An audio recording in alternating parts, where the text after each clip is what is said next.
Hello, I'm Marlis Arnold, trade show marketing consultant and author of the book, Build a Better Trade Show Image. Welcome to the Trade Show Insights podcast with news, tips, and tools to expand your knowledge of exhibiting. The trade show world has been buzzing these past few weeks over the future of Macworld Expo and what's going to happen now that Apple is no longer participating. We're going to break it down a little bit, talk about the future of the expo, and some lessons for other show managers.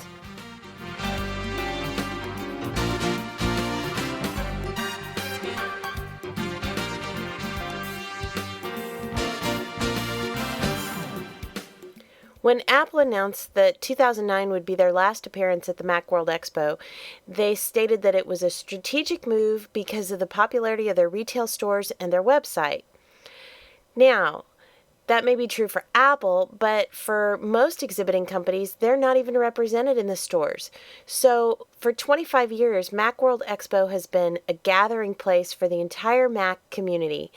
And while these days that's not such a rarity to find a group of Mac users out in the general population, it's a way for people to gather together with others who share the same kind of interests and experiences and to be able to swap ideas. And the show really is still healthy. There were nearly 500 exhibitors this year. So that just goes to show that there still is a thriving community and that this show is serving a need. So, what does this mean? It doesn't have to mean the end of Macworld Expo. It could actually allow other exhibitors to shine outside of Apple's shadow. I mean, let's face it, when Apple takes up such a huge amount of the show floor, it's been really hard for these other exhibitors, especially small companies, independents in little 10 by 10 booths, to try to get much attention. So this could be their opportunity to really shine. Now, it'll likely mean less press coverage just because, the media won't show up in droves to cover Steve Jobs' keynote anymore.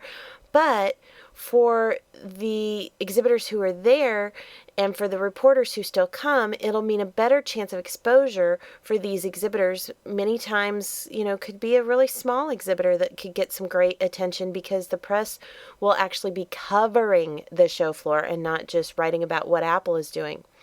Another good sign for the show is that they've already had a commitment of 85 to 90% of their trainers for the conference education portion. They've agreed to return for next year. So that's a good sign for the future of the show. Now, they did some really smart things for this year to move forward and to put themselves in a good position. First of all, they held a town hall meeting to discuss ideas for next year. They're also offering free registration for the show, not the conference, but for the show for 2010. That's as of the time of this recording. So I'll put a link in the show notes if you're interested in checking that out. And this really does give them a great opportunity to kind of shift the focus of the show. They could become more of a rotating regional show. They could have the show at a different time of year because, let's face it, early January, right after the holidays, is not necessarily the best time to have a show and get the best attendance at that show. So, they've got a lot of opportunities that they can take advantage of. They can also become a more integrated marketing package for exhibitors with year-round exposure online. I mean, let's face it, it's a technology show. These are people that are very tech savvy, and they would really love the opportunity to have a more well-rounded, interactive online presence. So that's really a good opportunity to grow the show as well. Okay, so what are some lessons for other show managers? Well, first of all, don't bet too much on any one exhibitor.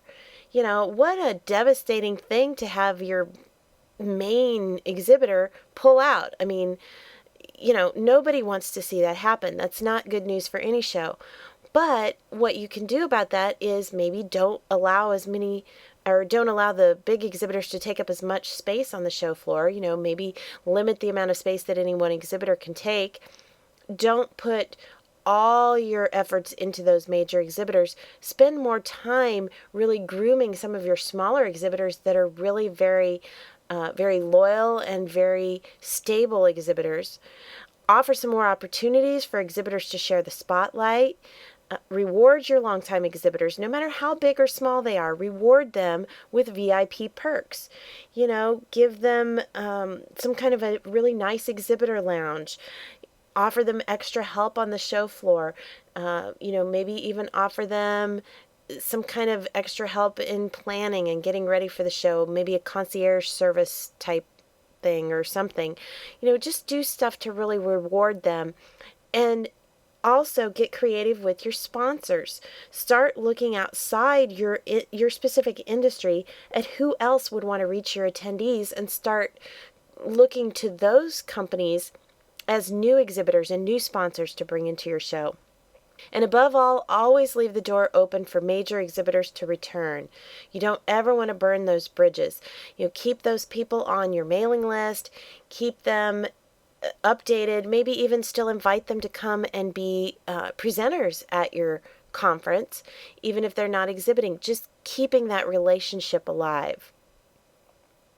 It is interesting that in the midst of all of this, that the Consumer Electronics Show, which is always held virtually the same time of year, announced that next year they're going to have a pavilion devoted to the iPod and iPhone.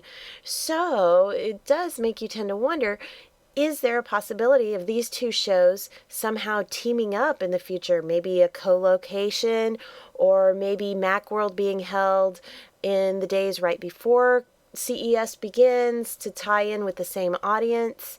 There are possibilities there. So another good lesson for our shows is, look at other shows around and what they're doing and how you can tie in with that. The biggest thing is trade shows are not dead.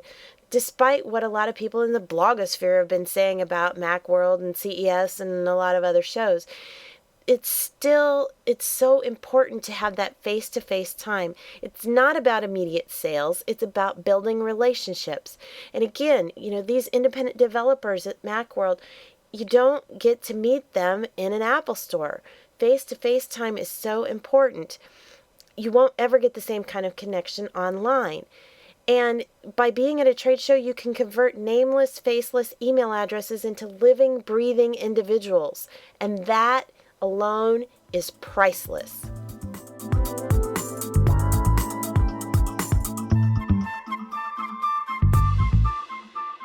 There's also good news coming out of the trade show world. The Promotional Products Association recently held their PPAI Expo, and this year was one of the top 5 most attended in the history of the expo. And here's a report from one of our Trade Show Tips online readers. Sherry says the show was outstanding. Both suppliers and distributors were thrilled with the results. Serious people walked the show aisles, and suppliers were ready to assist with business building suggestions. Gone were the scanners and trick-or-treaters, much to the delight of both suppliers and distributors. There was wonderful energy on the show floor.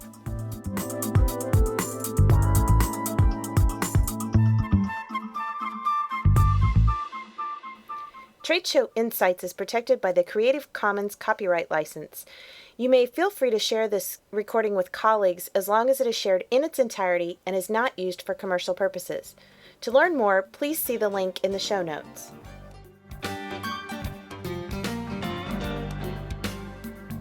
Well, that's it for this episode of Trade Show Insights. Be sure to check out our show notes at imagespecialist.com/Trade Show Insights. Until next time, I'm Marlis Arnold. Thanks for listening.